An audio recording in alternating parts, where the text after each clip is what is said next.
Welcome to the So Much More podcast, where we talk with people in the custom window treatment, soft home furnishings industry, and so much more.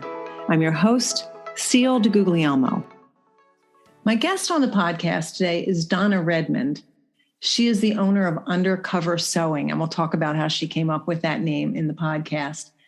She is an active participant in ongoing professional education. She's been a member of WCAA since 2016. Donna works to the trade with designers, and she also works with local homeowners.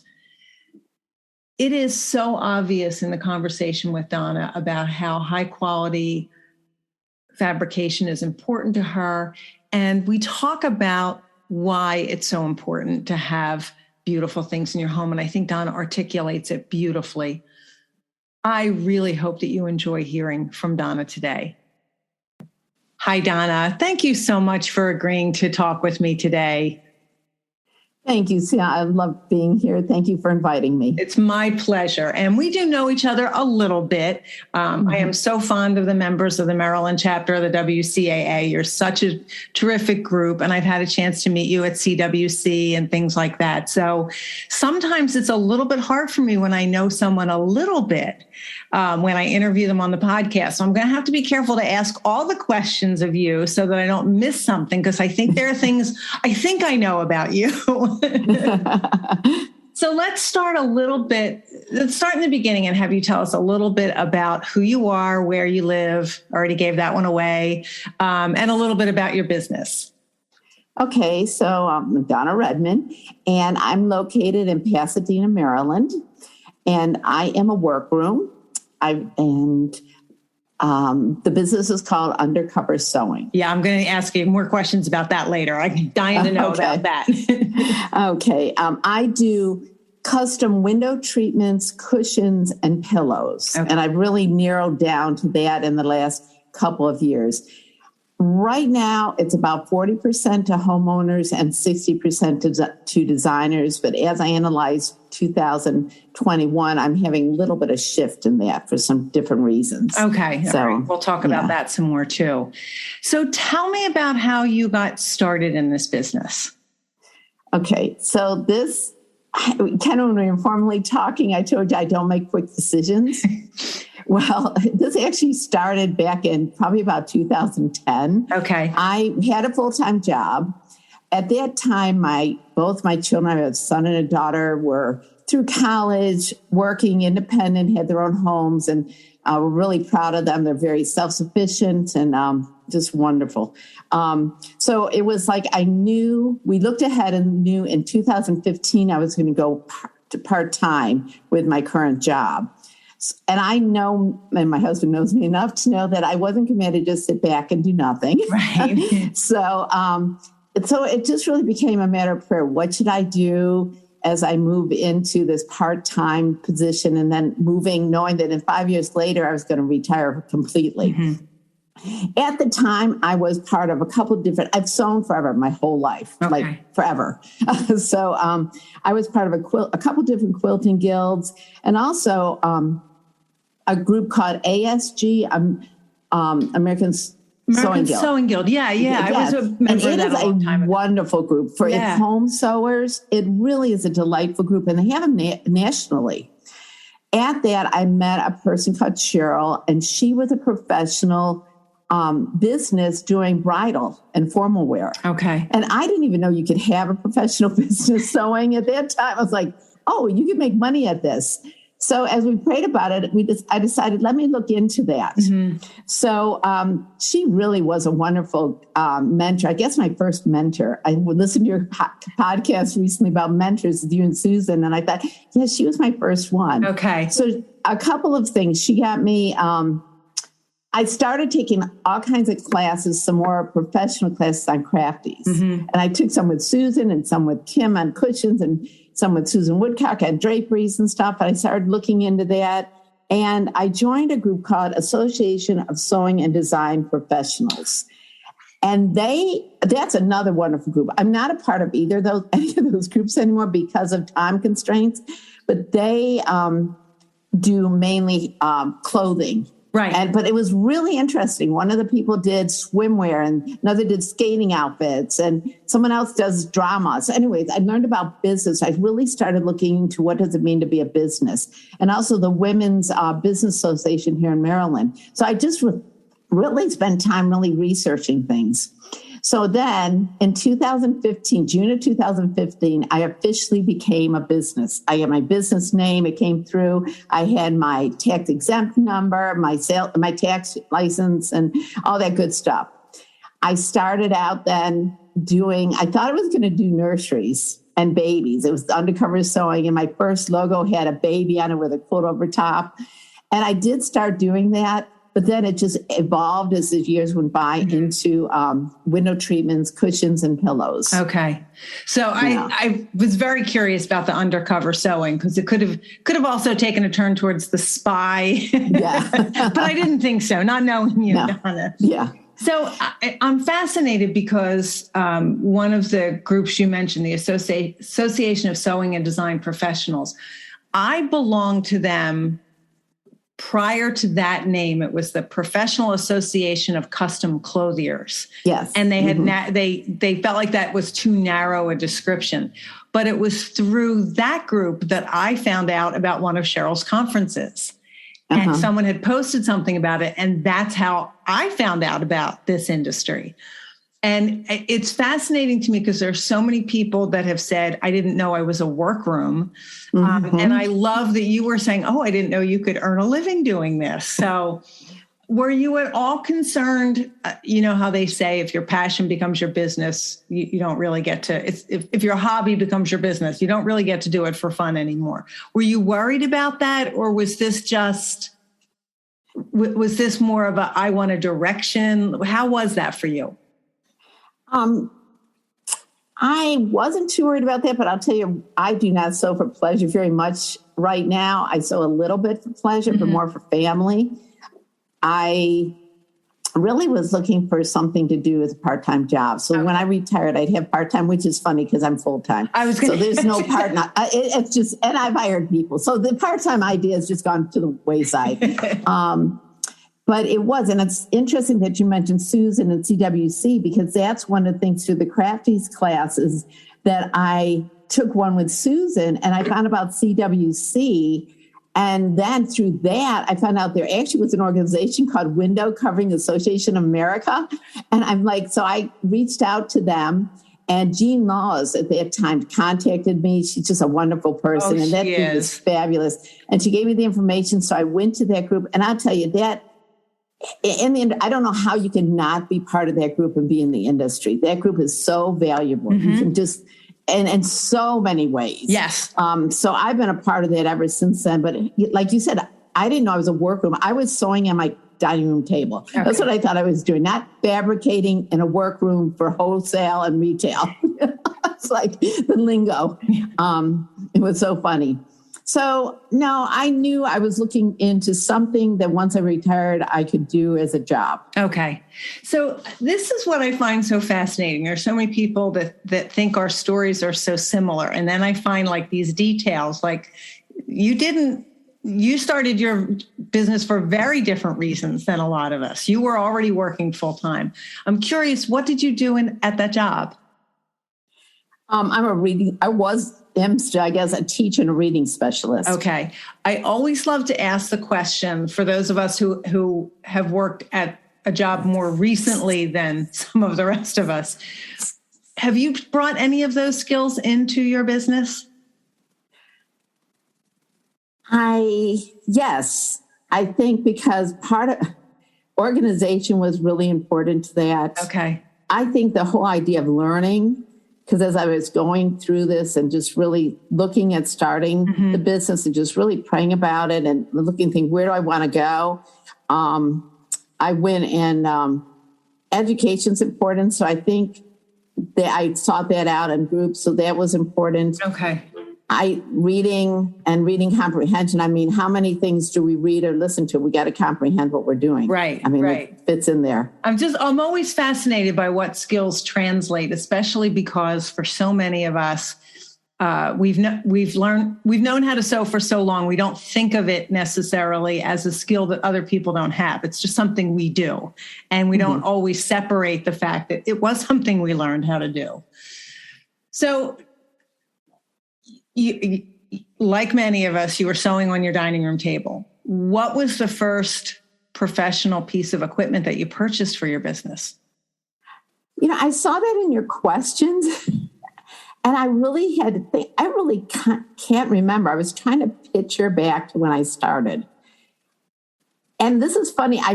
I don't know if this is a professional piece of equipment or not, but I think I bought risers for the dining room table because the dining room table was so low. Right. And I had and at the time I didn't even know there was such thing as a workroom table. Mm-hmm. So I took a class with Ann Johnson and found out, there's such a thing and I really should have one.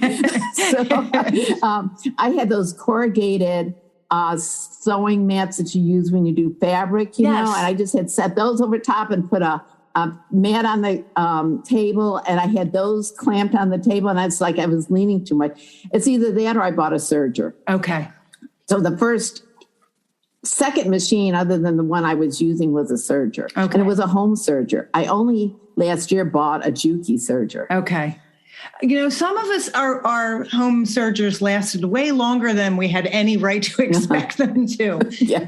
Donna, I find that fascinating about the table, though, because I know ergonomics and working smart is not always top of our mind when we're starting our businesses.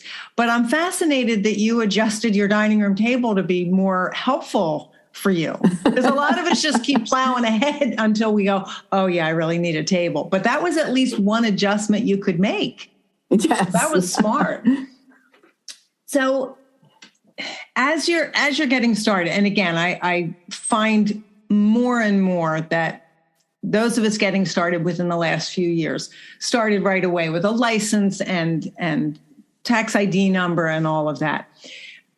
It can be really overwhelming, the amount of information and what do you do first? What do you buy first? What do you learn first? And as someone who admittedly doesn't make decisions quickly, how did you decide what you needed to do in what order? See, maybe this is my education background coming through too, because in education, you always have yearly goals. You always have a mission statement and a vision statement. Okay. And so I honestly I'm looking over now, I can see my mission statement is posted right on my wall. And as a Christian, I also had to have a guiding verse. Mm-hmm. So Undercover Sewing also comes from Psalms 139:13. You, God, formed my inward parts. You covered me in my mother's womb. And my mission statement is that to create special homes for special people. And I think that's why I started out with babies at first. Okay. But that I tell every client, that's what I'm in business for. And that's why I'm in business. Because the home to me, I am so blessed. We have a peaceful home. I have a wonderful family, and that's important. I think we all need some place to sit back at the end of a crazy day, and especially if you're out there working, and just relax. Mm-hmm. And so having a special home, that's really so important. I think it's important to me, and I think it's important to everybody. Yeah. And so that is my goal. So with that in mind, I also made a plan. Okay, this first year, I need to do this. The second year, I need to do this. My son is in business. He told me it takes 5 years to get established in the business. And he was right on with that. Okay. Because in 2020, I went full time, and it was a good year. Mm-hmm. And 2021 was a good year. So I kind of lined up. I have so much education I want to get, conferences I wanted to go to. I lined up the equipment I needed based on what I was learning, and just kind of went that direction. Very systematically, I guess. Okay. Well, that's interesting, Donna, because I think that it's easy to get overwhelmed thinking, I have to learn Roman shades. I have to learn draperies. I have to learn this. I have to learn this. But if you're more systematic about it, it's like, okay, I'm in the process. I'm doing what I need to do. I'll learn that next. I'm not going to focus on that. I'm going to focus on what I'm learning right now. And I think it sounds to me like your teaching background did help with that, because I've had a lot of people tell me like they didn't know what to look at next, and they didn't know what they needed to know next, because we don't know what we know. We don't know what we need to know. Yeah. So I love that. And you just touched on something else. There have been a few people that have said, well, this isn't rocket science. There are no window treatment emergencies. And I think those are true, but we have to be very smart to do what we do. We have to think things through. We have to be partially engineers and installers and all the things that we have to do. But I think you really hit the nail on the head. Our homes are where we are at the end of the day. And if it's not a restful place where we feel safe and love being, I think it changes everything about the rest of us. And maybe making window treatments or pillows or cushions isn't saving lives, but it's making lives better for the people who live in the homes that we work on. And I think that's a superpower. I think that makes the people who do that really fantastic. Because what's better than being able to relax in your own home at the end of the day? Yes, we all want that. That's important, I think. I love that you articulated it so well, too. Yeah. So I know we say we make plans and God laughs. So you planned to make this a business around nurseries. And how quickly were you doing things other than nurseries? Probably after about a year or maybe a little longer, because it was kind of a slow start because I was kind of building and I was doing 2 jobs and teaching is not part-time, even when you go part-time. Right. Neither is this business. That's what I found out. And, I had to go back to something you just said too. It's not rocket science, but I have been amazed over the years how much problem solving can go into making a window treatment. Yes. It's like, you think you look at it up there. And when I was just doing it for my house, and even though I'd sold clothing my whole life, I would follow a pattern and would be fine, or I'd make some adjustments, or I'd make it for my house. I just didn't realize it's now I'm doing much more elaborate things than I did on my own. There's a lot of problem solving involved in that. Yes. Yeah. And that's what I mean. Like when we're dismissive of our own talents, I think we're not doing ourselves justice, because even just remembering, in the beginning, the first couple of installs that you do, you're like holding your breath. Did I think of everything? Did I remember everything? And the first time you go, I got the protection right. Yes. It clears everything. Yes, I did it right. Or even, I know some of us don't do the same thing over and over again. So it might be 6 months in between we do a box pleat balance and the next one. And then we remember, oh, that's right, there's all this extra fabric at the top. How do I do this? And we can get overwhelmed with some of that. Or there are times when I'll just kind of do something without thinking twice about it. I'll go, how about me? Look at me remembering to do that.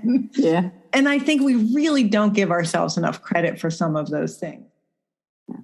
But I did find out, I think a year into it, nurseries, to make an income and to actually be able to pay yourself, which is not only pay your business, pay yourself, were a lot of young people. And I did a lot of nurseries at the beginning, but I didn't make a lot. One, I had to learn all about pricing, and that was a whole nother learning cycle. But I think you'd get grandmothers that wanted to do this. I wasn't working with the designers at that time. I was just doing homeowners. And then I did some quilting, these really cute quilts and little tag blankets that I was selling at one of the vendor stores around here in Pasadena. But they did a markup. So by the time I got how much I needed to pay for it and tried to get a little profit, they marked it up. It was just ridiculous. So I just said, okay, I have to broaden my horizons. Okay. Because I still do nurseries. Once in a while, I'm unable to. And we're having a grandbaby February 27th. I know. I've been spending my weekends making a nursery. So that's been my personal sewing. Okay. Yeah. So I've been doing that. But I just found out that I just really could not. And it had to be profitable. It wasn't, I do charity work, but it wasn't going to be what I do every day, all day for my job. Right. And Honestly, I love that about you, Donna, because there's so many of us who started our businesses thinking that it was okay to not pay ourselves and it was okay to not make money at it. And we didn't do ourselves any favors when we did that. Mm-hmm. But as you said, you had a job and you needed this to be a part-time job. We'll talk about how it went to full-time in a little bit. So, the other thing I found out being in WCAA, when we as homeowners continue a hobby and do it a lot, we really are doing a disservice to the designers and workrooms that are out there. Agreed. As well as to ourselves. Yes. I mean, we are worth, the talent you bring to the table are worth something. Mm-hmm. And if we undersew, then we're also hurting the other people in the industry that are trying to make a living at this. Yes. And we need to be aware of, it isn't just, we're not an island. We're never an island. Mm-hmm. That, Donna, that particular light bulb moment for me was a very painful one because I didn't realize I was doing that when I undercut my prices. And I was embarrassed when I realized it. I think it was in the middle of Michelle Williams' pricing with yes. Michelle Williams, another person who has helped. Yes. Taking her class. I took it the second time with you in Maryland.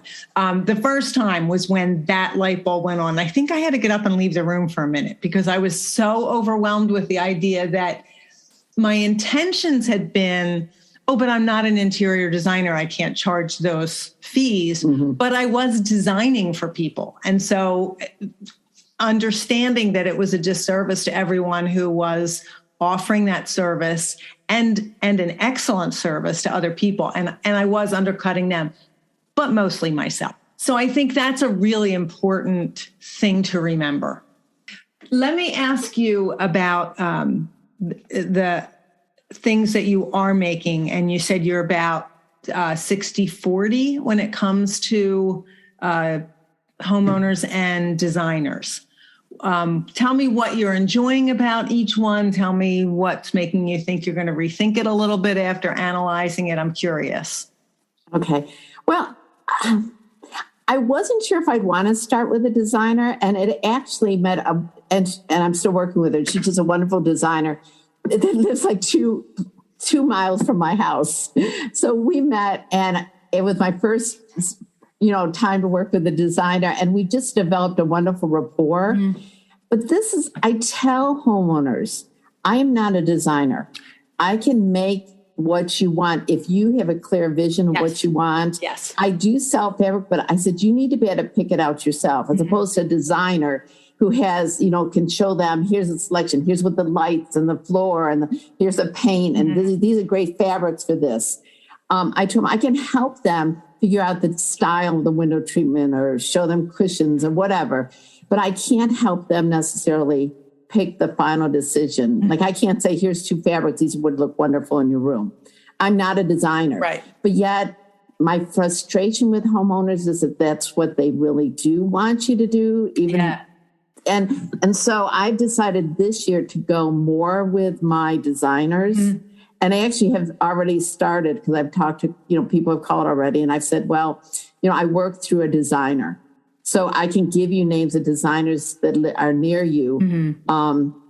But I don't design unless you have your fabric. Now and you know exactly what you want. And I've had some wonderful homeowners. Right. And they knew exactly what they wanted. And I just did this duvet cover last year with these monkeys all over it. And it was really fun. I said, but they had picked that. And if they're willing to pay the price, and that's the other thing with homeowners, a lot of times they're getting it on eBay or they're getting it someplace on Etsy. And the quality of the fabric. So I now have customers' own material, little disclaimer for that.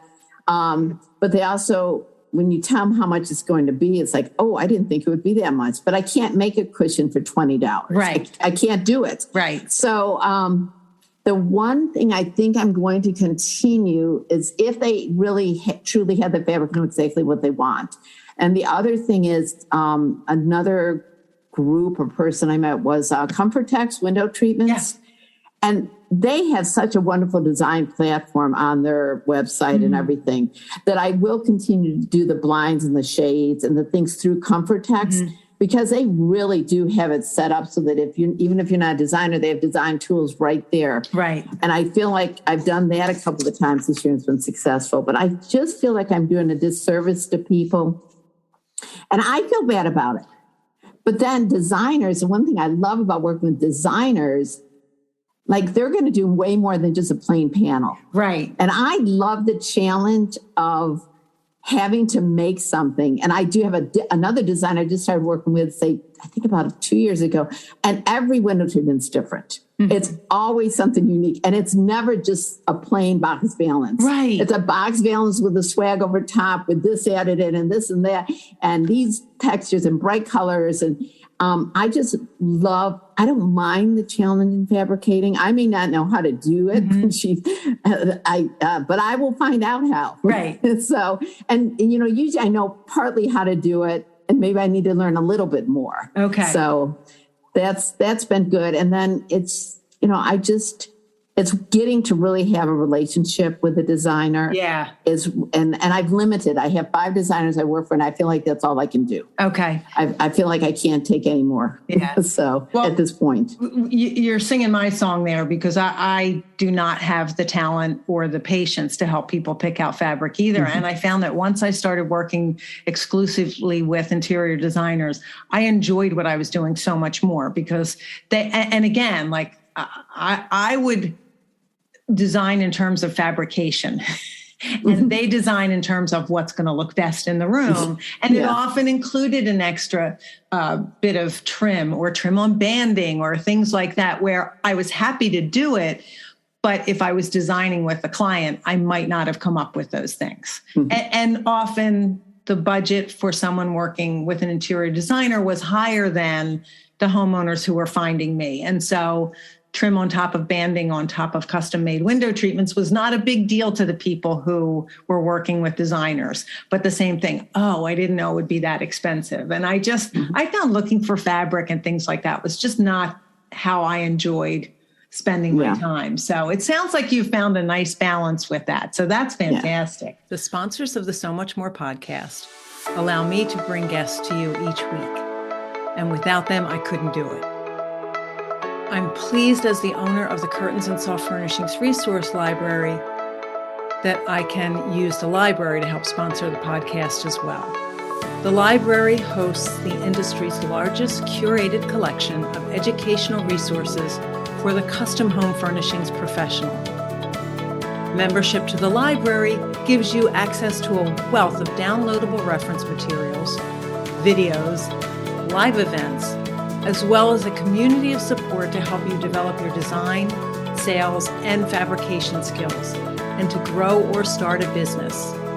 Join the library today at csfrl.org. The Workroom channel is the premier online training provider for professional fabrication skills. Go to theworkroomchannel.com to browse the selection of anytime access courses created by industry experts.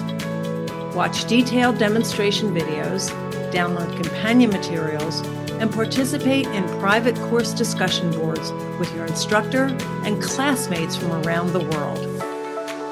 Start your course path today at theworkroomchannel.com. Education, networking, visibility, and industry discounts are just a few of the benefits that are offered to members of the Window Covering Association of America. The WCAA is the only national nonprofit trade association that's dedicated to the window coverings industry and the dealers, decorators, workrooms, designers, and installers that make up our membership. The library is a gold-level sponsor of the WCAA. Join today at WCAA.org. WCAA, where you are never in business alone. Discover Klimaka Studios, where innovation meets exceptional design. Klimaka fabric and wallpaper collections are inspired by the original works of collaborating artists and developed with the understanding of how fabrics are manipulated into exquisite soft home furnishings.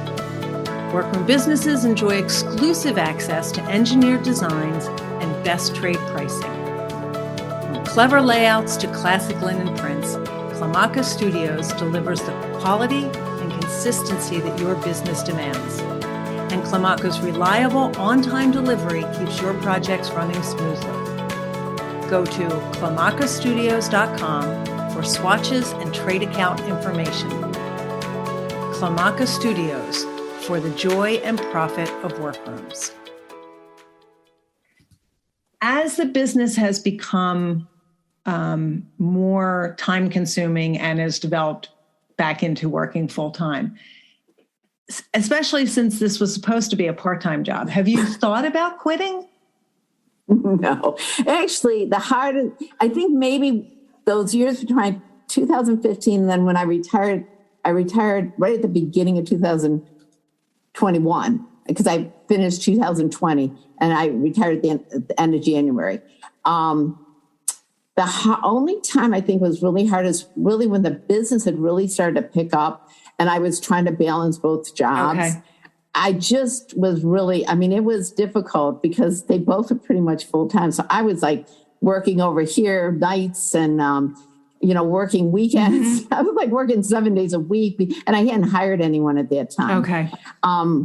And now too, there was a shift because my husband helped and we have our own workroom now and I'm not in my dining room anymore and 3 bedrooms, dining room and 3 bedrooms. It's a good thing the kids moved out. So I actually have a workroom area that one of my designers thankfully helped me design. I knew what I wanted for the window treatments.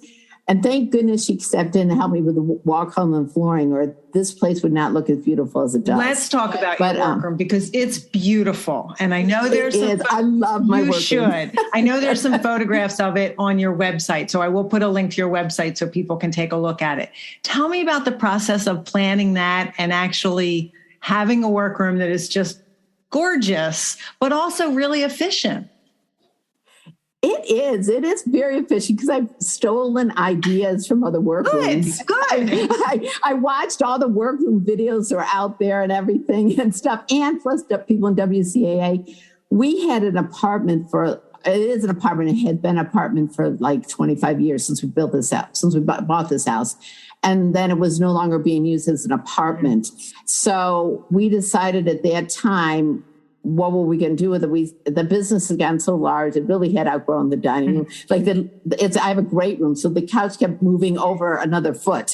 This is weird. The couch was going to be into the love seats and stuff. So it just was like my husband and I we just decided that was the best use of it. But I had been working long enough that I knew like some things I definitely wanted to have happen, like the lighting. Mm-hmm. Like I have 4 different designated areas with different switches for the lighting. Okay. So I have some over the sewing center and some over the different workroom tables and some over where I meet with clients.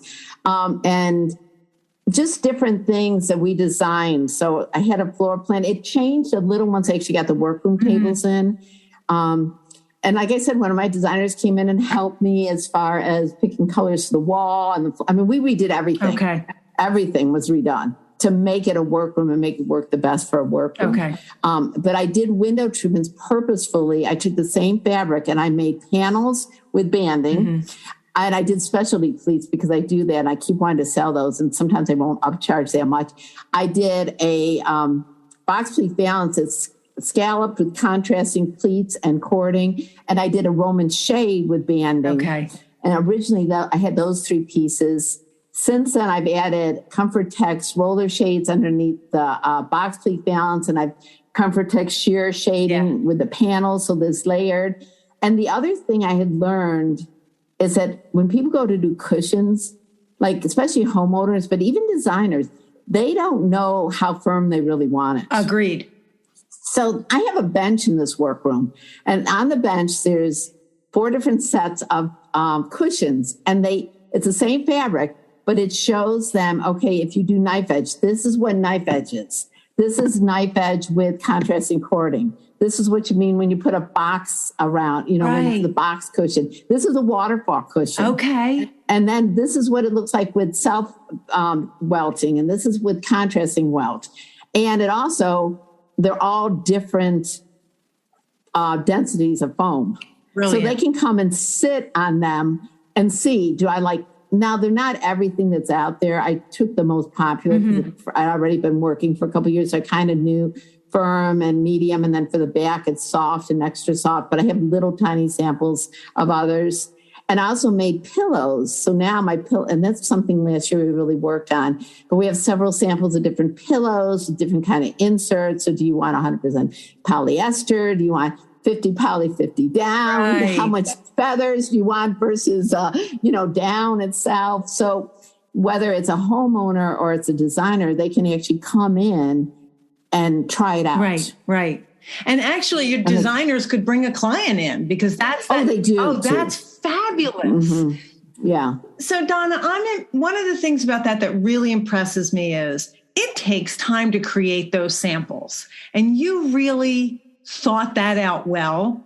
And I love the idea of having different window treatments out of the same fabric because it keeps the continuity in your workroom. So you're not looking at 15 different fabrics. We've already got multiple fabrics on our work table. But so the beauty of having that fabric is there, but there's different ways for people to see it and see how it works. That's brilliant. I love that.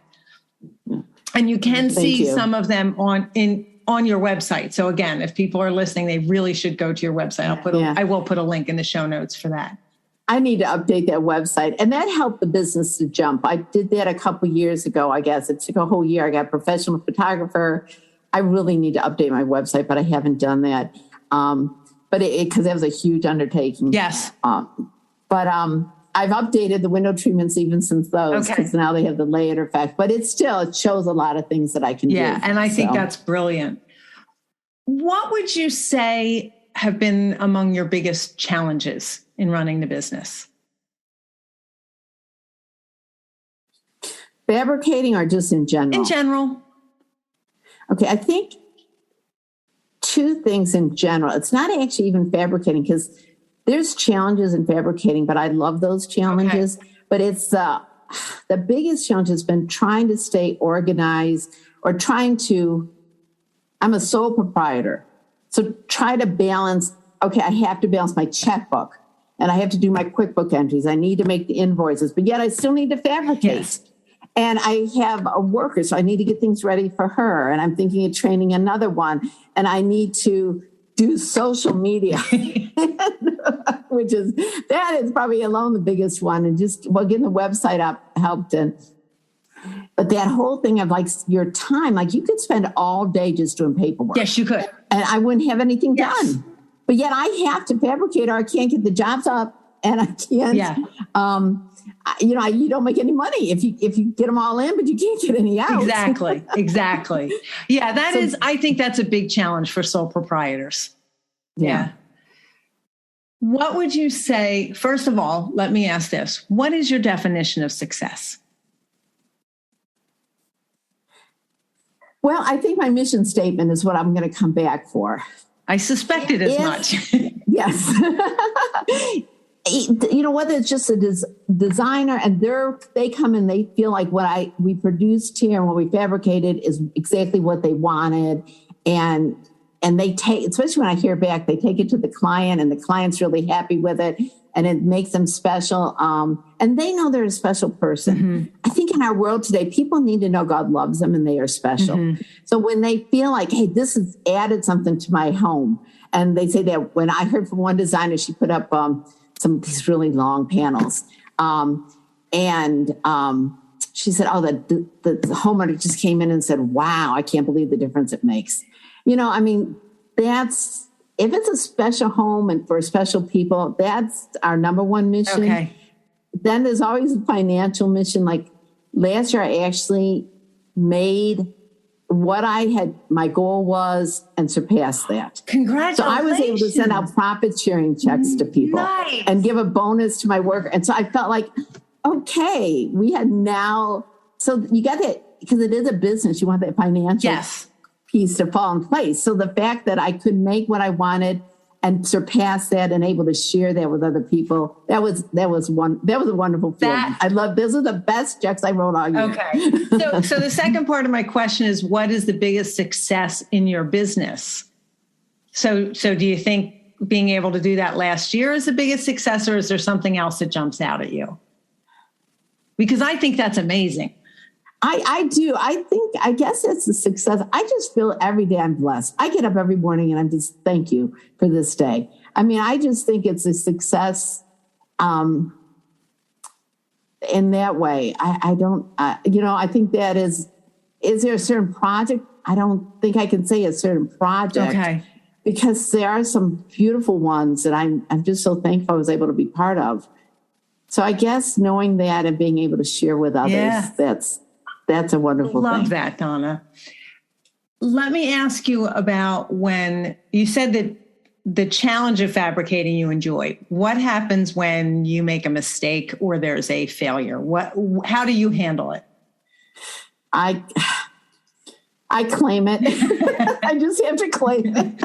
I got to say, early in my business, I had a difficult client, and honestly, though, I look back at it now and think I just didn't know enough about how to handle that situation. I would now, years later, I do it so differently. But there have been, I've had to remake a couple things, and I've, had to eat the cost of doing that and eat the time to do that. Sometimes, we just saw things happen. I mean, you don't want to make a mistake. You don't never plan to make a mistake, but you think about how much goes out the door.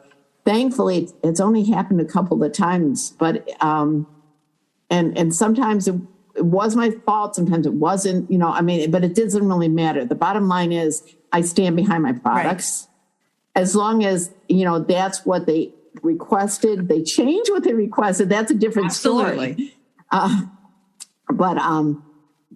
You just have to own up. Mm-hmm. Am I happy about it? No. Sometimes I get a challenging project. I'm anxious at first. I figure it all out, but then I can say, okay, we got it now. Let's go, go with it. Okay.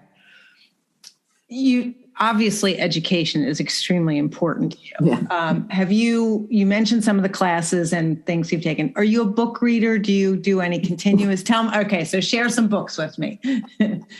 Oh gosh. I'd have to go back. Let me see. I think the most recent one is Ann Johnson's book on swags. Oh, they're wonderful books.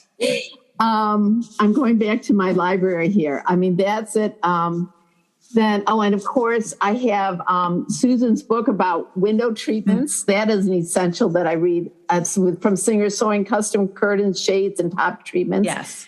I have the McVeigh manuals and different things there. And then just a lot of, I try, and I don't always succeed, but my goal is each week to listen to a couple podcasts. One that it kind of gives me background information, such as yours, and I learn about other people in the industry and what they're doing. One is on education, like Rolly and Kim's. I'm in Kim's site, and also Susan's, to listen to whatever it is new. And I think it was through WCAA, through the magazine, Vision magazine, that I read. Each month you should pick a something that you're going to learn more about. Okay. So whatever job is coming up, I'm trying to think, like for a while with swags, because I had to do swags and I hadn't done those. So it was based on when you started. No, you wouldn't have done any swags. Okay. Yeah. So and then I try to listen to a Lunch and Learn from WCAA, and then I do take classes regularly. I have that built into my budget. Okay. So and then I actually just have some things on Elements of Style. I read Window Vision, things online. Okay. Yeah, I'm a pretty avid reader. Okay. You would have shocked me if you had said otherwise. Not everybody is, and I understand that. But based on your background, I sort of suspected. What, do you use much technology in your business? I do. Not as much as I probably should, but like QuickBooks. Okay. Of course. I mean, I think we all use QuickBooks. Calendly. I think you're the one who introduced that. Calendly. Yep. Oh, that is it's so much easier than texts and emails going back and forth to try to set up an appointment time with people. So I use that and love that. Google Suites. Okay. I mean, everything I do has been put into Google Drive, Google Docs, folders and stuff like that. So Google Suites I use all the time. I think those are almost every day I go to those apps. At Easy Pleat, because math is not a strength for me. And any calculating, I have to triple check. And so calculating yardage. But Easy Pleating system, I actually have that. And that is wonderful, especially if you do ripple folds. Okay. I always find it a little hard to calculate ripple folds. All right. It's funny you mentioned about Calendly. I think the thing I like best about that is when we're busy, like if you're trying to put something out there to someone and you give them 3 times next week and they don't get back to you right away, and then someone else wants some dates from you, you're like, okay, I can't give you those 3 times. So I still will do that occasionally if I'm trying to fill in some things. Like I will just allow you to look at these 3 times. But other times I'll send somebody to Calendly, and then that way they can schedule it on their terms that match my terms. And I'm not holding out times from other people only to find out, I can't use any of those. So yeah, I find that really helpful for arranging appointments with designers. And sometimes when a designer asks me to coordinate a meeting with a client, I'll just send all 3 of, both of them a link and let them figure it out. So it's less time. Yeah. And Zoom, I guess we're Zooming now. I mean, with COVID coming up, I don't know how many meetings I had over Zoom. So we all learned to navigate Zoom. Right. And to be still connected in spite of what was going on. Yeah. Right. Yeah, that's very true. I love asking about the 3 favorite things in your business or your workroom. What 3 things could you not live without? A workroom table. I worked without it. Love that. Now I have 2 of them on wheels. So when I discovered that after taking the class, my husband made one and put it on top of our dining room table. So I actually had a workroom table. It was like, that was a game changer. Yeah. Pinnable top. It's just like, oh my gosh. So that definitely is one thing, like I don't want to do without again. Like you can survive without it. I think when I upped to industrial machines and I bought them used because again, just God's timing was perfect. Like when I started, I was going to build this workroom here. 2 other people I knew were closing their workrooms and moving in different directions, combining with another friend and just going to a different job. So I was able to buy things used from them, which helped immensely when you're trying to set up a whole workroom. So buying an industrial machine, like my walking foot machine, that'll go through when you do cushions. I had a wonderful Janome quilting machine and it does a lot. And actually I had to have fixed and it was broken for a couple of weeks and I didn't realize how much I used it. Right. And as it's still a home sewer, technically it's a high end home sewer, but having those the walking foot machine, I think, and the industrial sewing machines make a huge difference in the business. I don't get around. I guess those are the 2 things. I guess your computer is the other thing because I do everything these days on the computer. Yeah. Okay. So what is your favorite thing to make? I honestly don't think I have a favorite. I don't know if I do. Because I kind of like everything. Because I've narrowed it down. I can, I've taken out the things I don't like to make. so I'm only doing the things I do like to make. Good for you. I love that. How did you make the decision to narrow those things down? I assume it's not just because you didn't enjoy making them. Was it also part of the financial review of the previous year, or how did you do that? Well, I think you mentioned this earlier in the podcast. Like if we have to shift gears too many times, I don't think we do things well. Okay. And I did, And each thing, even in window treatment, just window treatments alone, panels versus balances versus Roman shades. And I mean, window treatments alone are huge. And there's so many things, swags and versus banding and whatever. I had to narrow it down so that what I did, I wasn't shifting gears so many times. Okay. And would kind of go together well. And so it's kind of cyclical. Right now I'm doing tons of window treatments, but in the spring, and I've already started to get calls for cushions. Right. Like usually in the spring to summer, I'm doing tons of cushions because of people's patios and stuff like that. During COVID, I don't know how many window seat cushions because of kitchen remakes and everything. And the pillows are just kind of in there fun. Yeah. Sometimes people, they want the cushions, they want a couple of pillows to add, or they're doing the draperies and they want a couple of pillows on their couch. Yeah. So it kind of meshed well together. Okay. That's actually really smart to have thought that through that way. I don't think a lot of us do that. And you're right. I don't transition well from one work situation to another. So if I have to move everything off my table to go back to something else, that's why I've talked about trying to finish one project all the way through to the end before I start the next one. Yeah.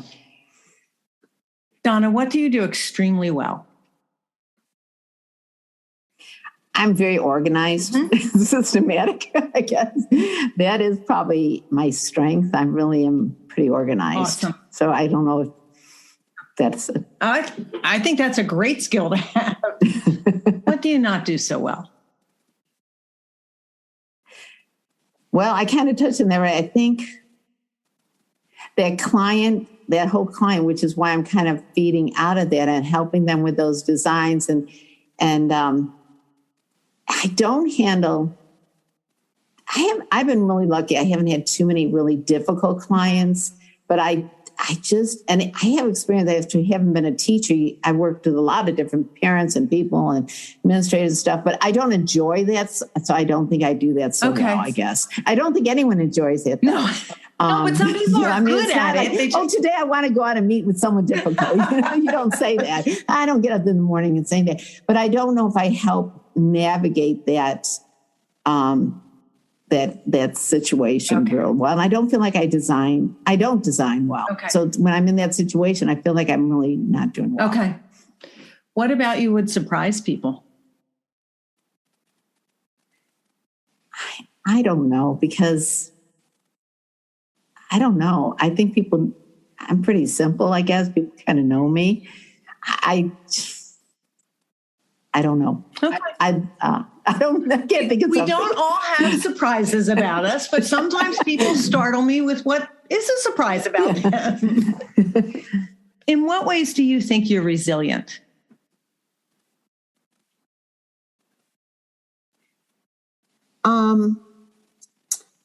Well, with those, I guess the window treatments that are challenges, not that they're not a problem, but you get a new design or something new that you don't know. I guess I'm resilient as far as I don't mind keep trying to work out something. Like I think of this one balance that I did, and I had the fabric was different. Like there was a heavy and a super lightweight fabric, and we did a scalloped, it was like a 2.5-inch band, and the banding rippled really badly when it got on. And it's just like, I ended up having to take the whole thing off. And I reached out to the people at WCAA, and I reached out to Susan and found out this is what I need to do to fix that. And so I think, I guess problem solving so far, I've managed to bounce back from. Okay. That's a good one. And I think, your reminder about having so many resources and people that we can ask questions of. If there is someone who has done something similar, they often have an answer, and it saves us so much time and aggravation. And then we have another skill we can pass on to somebody else. But I do think you need to be resilient to be able to take things apart and try them again. Yeah, I know. We never want to take things apart. And I put things together in such a way that they're never meant to come apart. So when you have to take it apart, it's like, this is just not good. Not a happy moment. And there are times when I'm making something and I think, oh, please, please, please don't make me have to take this apart, because it will not be pretty. So before I ask you the last question, where can people find you? I'll put links to everything. Are you on Facebook? I'm on Facebook. I'm on Instagram, and I have a website. So, and I do have a Pinterest, but it's not very good. Okay. All right. I'll leave that one out. I started it after seeing a WCAA Lunch and Learn, and it didn't make it much past the first month. Okay. I'll put links to the other 3 then. Yeah. So the final question, Donna, is what advice would you have for people who are new in this business or someone who's been in business for a while? I think I have benefited immensely from the groups I've been associated with. And there's been many of them. And I really do think that reaching out to other people, is something to do and be a part of a group because you professionally learn. Like every WCAA meeting that we go to, you're learning something new that can improve. Even if you, like I just did the Buckram Fold Blackout Roman Shades because we had a WCAA meeting on that. And that came up with one of my designers, and that was a new method. Well, it's not that I didn't know how to do Roman shades, but you learn a new method and what's current. Right.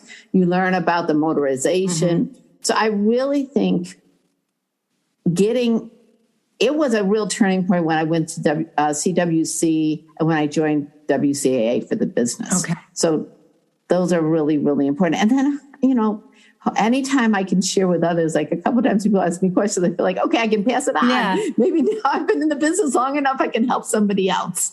And I really think that's so important because as you were referring to earlier about getting advice about how to take care of that rippling fabric, it's such a nice thing to be able to return that favor to somebody else. And I think that, you're not an island is really an important statement because there are a lot of people out there who are willing to help. Yeah. Donna, it has been an absolute pleasure for me to talk with you this morning. And knowing how busy you are, I'm really grateful for your time this morning. So thank you so much. Well, thank you, Seal. It's been a delight to talk with you this morning. Thank you so much. Thank you. What a pleasure it was for me to spend some time with Donna today. She really is so upbeat and positive, and I love how excited she is when she's talking about her business. When I approach someone to ask them about being on the podcast, sometimes people feel like their story isn't unique enough or they aren't special enough. And after talking with Donna, I realized once again how important it is that we share all of our stories because I learned something from every single guest who's on the podcast. And I felt so energized and uplifted when Donna and I finished recording today. She has such dedication to what she's trying to accomplish. And I love how she's focused on making money and being profitable and also in creating beautiful things. I think she has found a really great balance in her business. I hope you enjoyed hearing from Donna as much as I enjoyed speaking with her today. Thank you so much for listening. I hope you have a great day.